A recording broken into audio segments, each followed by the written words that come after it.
Hey folks, this is Kalani. The Season 2 Turbo Boost event has finally started. You can now get your hands on Puzzling Cartel Chips to buy raid or dungeon gear directly from a vendor, but the chips are quite restricted, so we'll need to be careful with which items we buy first. Crafted gear is now more powerful than ever before thanks to a special item that boosts its item level even further. Almost all endgame gear can be upgraded further than before as well. There are a lot of changes to how seasonal currencies work and how you can earn them, and delves have been updated to be more rewarding too. So let's go over what you should do first in the new Turbo Boost event and how you can make sure you don't waste your Puzzling Cartel Chips. Now before we jump in, be sure to hit that like button and subscribe so you never miss another video.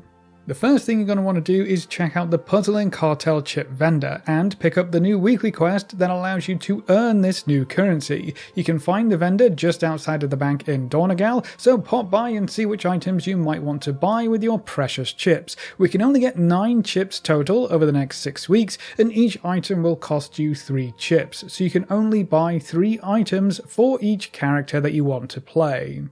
You'll find pretty much every weapon, trinket, or special item from the Liberation of Undermine raid, as well as a collection of trinkets from the current Mythic Plus dungeon season. There are some very powerful items available here, and you're basically guaranteed to be able to pick up at least a few of your best in slot items, the trinkets especially.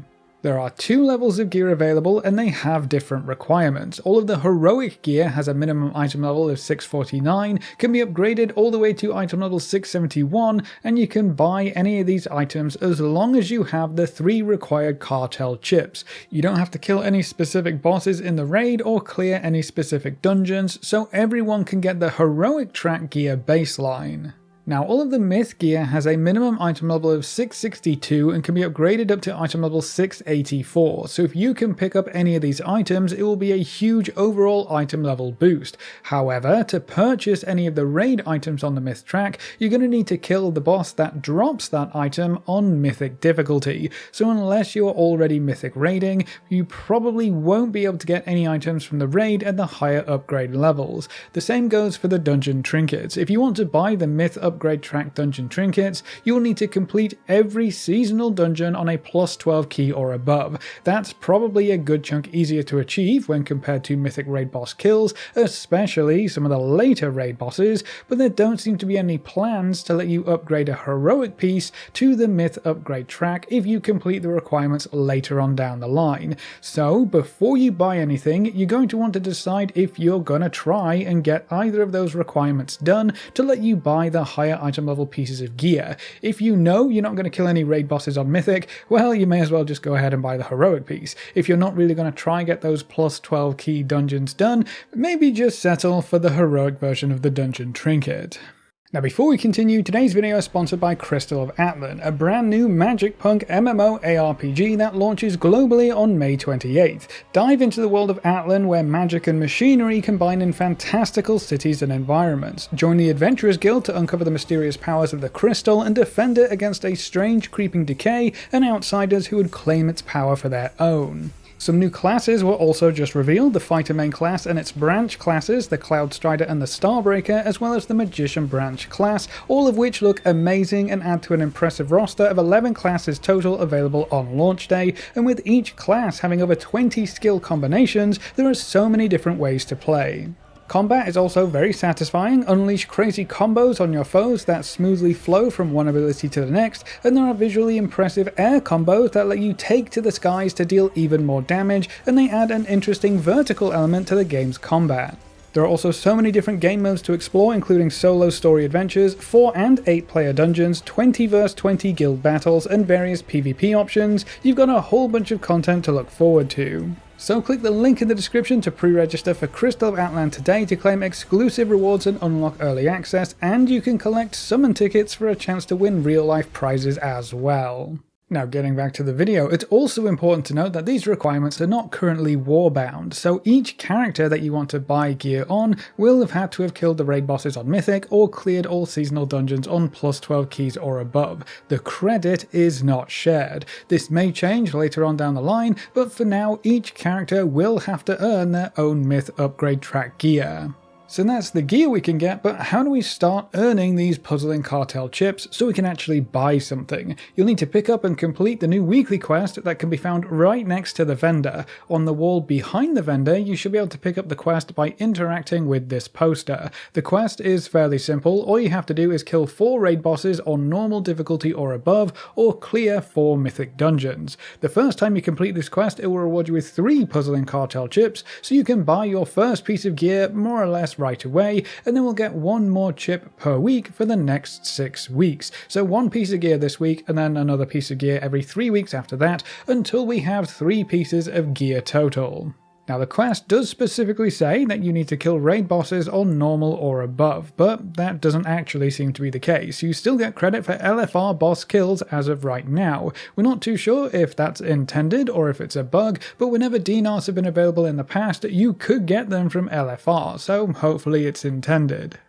If you're looking to be efficient, I would just do the first 2 wings of LFR. They each have 2 bosses, so you can get your 4 bosses total nice and evenly, and they're also much easier when compared to the last 2 wings of LFR, and there's less trash mobs to clear through overall, so they're generally quite a bit faster. I would try and get this done ASAP, just in case the dev team actually does change things to normal or above for the raid boss kills. Now, in the event that LFR no longer counts for this weekly quest, either later on in the week or in future weeks, running 4 Mythic 0 or +2 keys will probably be faster and easier than trying to kill normal raid bosses if you've never done it before. So I would encourage you to do the 4 Mythic dungeons instead. As long as you complete this quest every week, you'll get all the cartel chips you need to buy those 3 pieces of special vendor gear. Okay, fantastic, we have some cartel chips, but which item should you buy first? This will heavily depend on your character and your best in slot lists, but there are quite a few trap items on the vendor that you should know about. A lot of the best in slot lists have the Eye of Kazan trinket very high in priority, but it might not actually be the best option for you unless you are already mythic raiding. The trinket is more powerful the longer a fight goes on, and if you have any gaps in combat, like you would do in Mythic Plus dungeons, your stacks can fall off very quickly, which means other trinkets would end up doing better overall. So don't rush to pick up that trinket just because it's supposed to be super OP. Now, many of the weapons are also high on the list, but unless you can get the myth track version of the weapon, you might actually just be better off with a crafted weapon, especially with the update to let crafted gear go up to item level 681.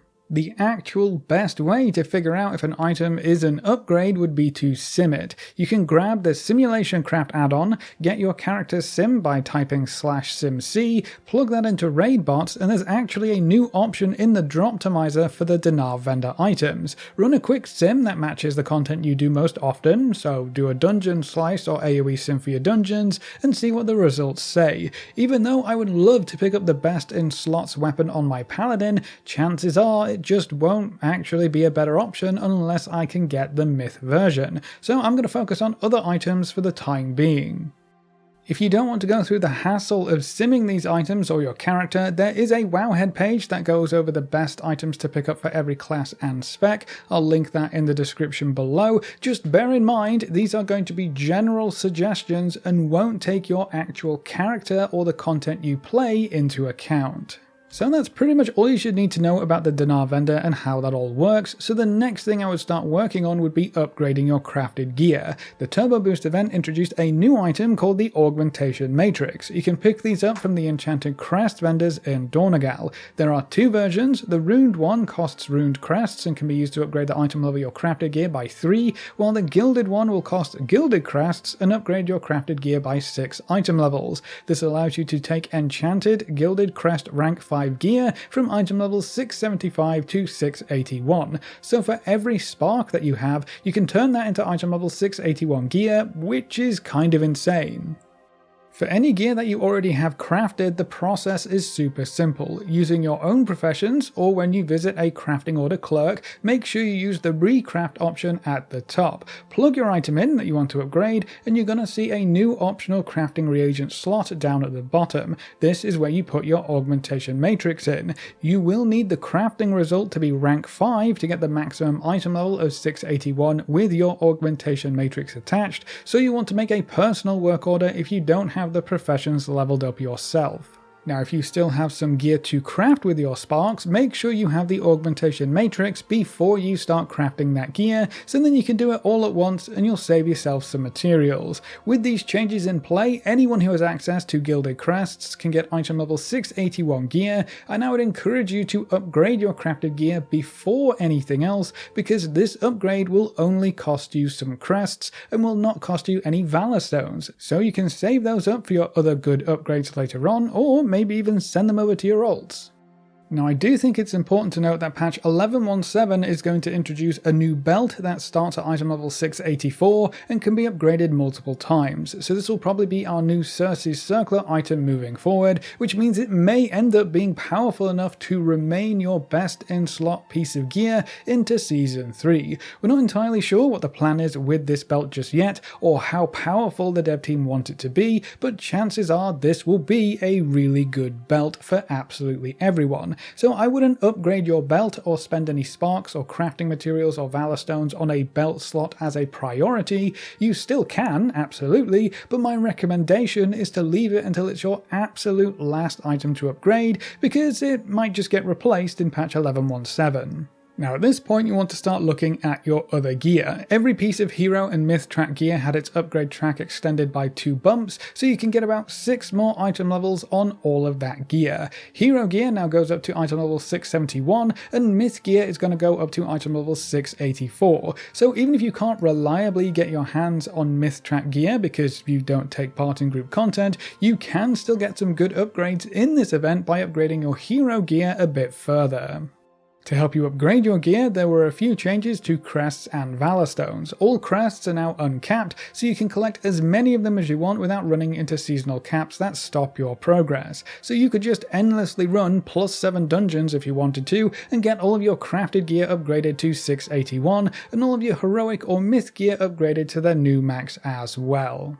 Don't forget that you can also trade your crests up at the upgrade vendors in Dornagal. You'll need to hit certain item level breakpoints before you can upgrade your crests, but basically whenever you can no longer use carved crests, you'll be allowed to upgrade them into runed crests. If you outgrow the need for runed crests, you'll be able to upgrade those into gilded crests. So even if you don't do content that directly rewards you with gilded crests, you can still get gilded crests if you farm enough gear and runed crests to let you upgrade your spare runed crests into gilded crests. Just pop by the vendor and see what crest upgrades you've unlocked. That's probably the best way to see what you can do.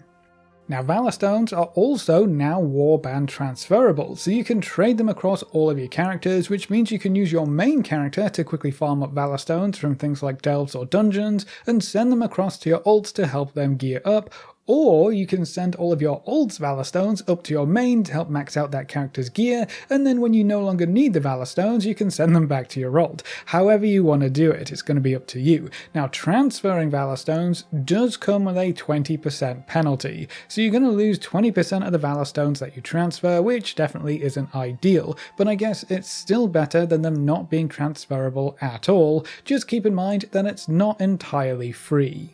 The Turbo Boost event also increases the rewards you can get from delves. You'll earn significantly more Delver's Journey progress from the chests at the end of your delve runs, so you'll be able to pick up the rewards from that seasonal track much faster if you haven't already maxed it out. Bran is going to level up a lot faster as well, so he'll be more useful much faster, especially if you're a bit behind on his levels, and then you'll be able to earn more crests and Valorstones from all delve tiers and runs. This does seem to mainly affect the normal crest drops, so you'll be able to get more runed crests or carved crests, but the 7 gilded crests per tier 11 bountiful delve doesn't seem to have changed just yet, even though it did seem to change up to 10 on the PTR at one point, so we may see that increase up to 10 sometime soon, or the dev team might have just decided to keep it at 7. It's not entirely clear, but right now if you run a tier 11 bountiful delve, you're only going to get those 7 gilded crests. So if you wanted more rune crests or Valorstones, farming delves could be very useful, but the gilded crests are still quite restricted. Now the Delver's Bounty map gilded crests have been doubled, so if you use a Delver's Bounty map on a tier 11 delve, that box will now contain 20 gilded crests up from 10, so at least you can get a few more each week. And then it's also important to note that it is Timewalking again this week. That gives you another piece of champion gear, which could be useful if you're still gearing up, and you can level really quickly in Timewalking as well, just in case all of these gearing changes and boosts make you want to play another character or two. Speaking of leveling, this will be the last week that the Winds of Mysterious Fortune buff is active, so if you want to take advantage of that to level up some alts a bit faster, or get some reputation farming done with the Dragonflight or War Within Renown factions, this week is going to be your last week to do so. But that's all of the updates that came through with the Turbo Boost event and what we would recommend you get done first, so that's it for this video. Which items are you looking to buy with your Puzzling Cartel Chips, and how do you feel about gearing becoming easier and faster with this event? Leave all your thoughts in the comment section below. A big thank you to all of our supporters over on Patreon and to all of our members here on YouTube. You can see their names floating by on screen. If you're interested in supporting the channel, you can find links in the description or click the join button just below the video. If you enjoyed the video or found it useful in any way, make sure to subscribe and ring that notification bell so you're always kept up to date. Thanks for watching, folks, good luck and have fun, and as always I will see you next time.